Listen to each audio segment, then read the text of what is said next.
questions, il ne faudra pas hésiter à m'interrompre et à les poser, d'accord? D'accord. Alors je serai le premier à poser les questions. Je ne sais pas si vous le saviez, mais cette île, l'île aux marins, elle n'a pas toujours porté ce nom. Est-ce que vous connaissez son nom autrefois? Oui, l'île aux chiens. L'île aux chiens. Alors il n'y avait pas de chiens sur l'île, mais il y avait en contrepartie beaucoup de petits requins très voraces autour de l'île que les pêcheurs français avaient pris pour habitude d'appeler des chiens de mer. D'où le premier nom de cette île. Et vraiment, je voudrais vous ramener à cette époque. Voyageons dans le temps. De ce côté.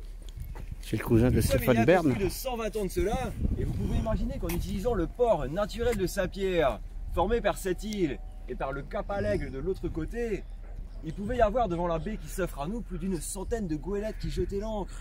C'était réellement la raison d'être de l'archipel. Un pied à terre pour la flotte nourricière française, un endroit où on pourrait saler et sécher la morue à des fins de conservation, afin de pouvoir la réexpédier vers l'Europe ou vers les autres colonies françaises. Eh bien à l'origine, cette île aussi, elle n'était utilisée que pour y sécher la morue. Il n'y avait ici qu'une vingtaine de grands propriétaires.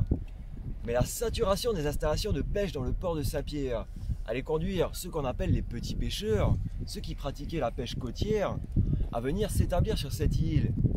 Si bien qu'en 1898, on recensait, ici même, 160 foyers pour une population de plus de 600 îliens.